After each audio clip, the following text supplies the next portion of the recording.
Saudara-saudari yang dikasihi Tuhan, salam jumpa lagi dalam Inspirasi Rohani edisi hari ini, Sabtu 9 Juli 2022, Pekan Biasa ke-14.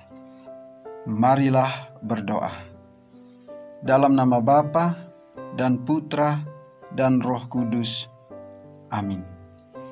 Saudara-saudari yang dikasihi Tuhan, Inspirasi Rohani hari ini diambil dari Injil Matius bab 10 ayat 24 sampai dengan 33. Pada waktu itu Yesus bersabda kepada ke-12 muridnya, "Seorang murid tidak melebihi gurunya, dan seorang hamba tidak melebihi tuannya. Cukuplah bagi seorang murid jika ia menjadi sama seperti gurunya, dan bagi seorang hamba jika ia menjadi sama seperti tuannya. Jika tuan rumah disebut Beelzebul, apalagi seisi rumahnya. Jadi janganlah kalian takut kepada mereka yang memusuhimu, karena tiada sesuatu pun yang tertutup yang takkan dibuka, dan tiada sesuatu pun yang tersembunyi yang takkan diketahui. Apa yang kukatakan kepadamu dalam gelap, katakanlah dalam terang. Dan apa yang dibisikkan ke telingamu, beritakanlah dari atas atap rumah. Dan janganlah kalian takut kepada mereka yang dapat membunuh tubuh, tetapi tidak berkuasa membunuh jiwa. Tetapi takutilah Dia yang berkuasa membinasakan baik jiwa maupun tubuh di dalam neraka. Bukankah burung pipit dijual seduit 2 ekor?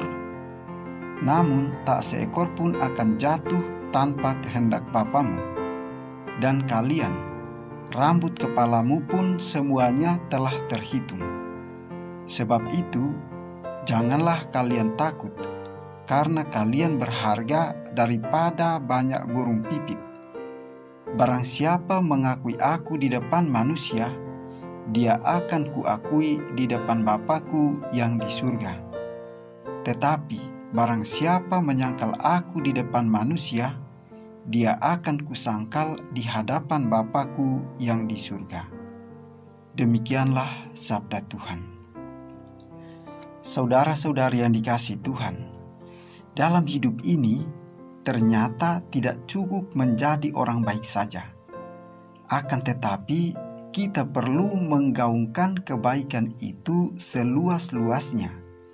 Di negeri ini, kerap kali yang terdengar lebih nyaring adalah suara kaum radikal dan intoleran, yang sebenarnya jumlahnya jauh lebih sedikit. Internet dan media sosial memudahkan kita menyebarluaskan pesan. Siapa yang lebih lantang bersuara, dia yang akan lebih mempengaruhi wacana publik. Bila kaum radikal dan intoleran lebih aktif dan lantang, tak heran pesan-pesan yang menyulut kebencian lebih dominan.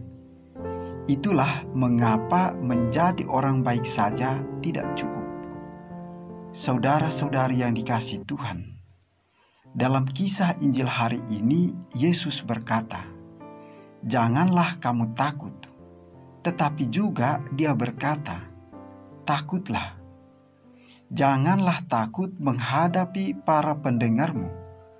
Janganlah takut akan apa yang akan dikatakan orang-orang. Jangan takut bahkan kepada orang-orang yang akan membunuh kamu. Demikian kata Yesus. Namun, takutlah terutama kepada Dia yang berkuasa membinasakan baik jiwa maupun tubuh di dalam neraka.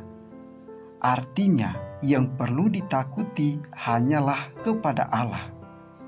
Kita harus memiliki keprihatinan atas apa yang dipikirkan Allah tentang diri kita. Ingatlah bahwa semakin kita merasa dekat dengan Allah, semakin baiklah kita. Hal tersebut mengubah kita menjadi seorang pribadi yang lebih baik. Ketika Yesus berkata bahwa kita harus takut kepada Allah, Dia juga mengatakan bahwa kita tidak usah takut kepada Bapa Surgawi karena Dia adalah seorang Bapa yang sangat mengasihi anak-anaknya. Dengan demikian, kita harus menarik suatu garis keseimbangan yang baik antara rasa takut dan cinta kasih. Apabila cinta kasih itu real, maka jelas hal itu berarti kurangnya hal-hal yang ditakuti. Kita tidak merasa takut ketahuan dan tertangkap basah. Kita jujur dengan pribadi yang sungguh kita kasihi. Namun kita juga takut untuk menyakiti orang yang kita kasihi, takut untuk menjadi egois atau tidak jujur, atau tidak setia. Cinta kasih yang sejati mengandung suatu rasa takut di dalamnya. Rasa takut bahwa pada suatu hari saya dapat mengabaikan orang yang sangat saya kasihi. Saudara-saudari yang dikasihi Tuhan, Tuhan tidak mencari orang yang sudah sempurna untuk mewartakan kebaikan. Ia memanggil siapapun yang bersedia. Siapa yang mau menggemakan pesan kebaikan Tuhan? Yesaya menjawab, "Ini aku, utuslah aku." Tuhan tidak butuh orang yang sempurna atau orang yang hebat dan mampu untuk ambil bagian di dalam karya pelayanan dan pewartaannya.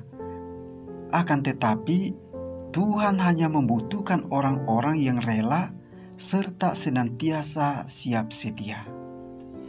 Marilah berdoa. Allah Bapa sumber cinta kasih, kami telah menerima cinta kasih-Mu kepada umat manusia dalam diri Yesus Kristus Putra-Mu. Kami mohon, perkenankanlah kami mengikuti Dia dan mewujudkan cinta kasih-Nya dalam segala tindak tanduk kami. Demi Yesus Kristus Putra-Mu yang hidup dan berkuasa bersama dengan Engkau dalam persekutuan dengan Roh Kudus, Allah kini dan sepanjang segala masa. Amin.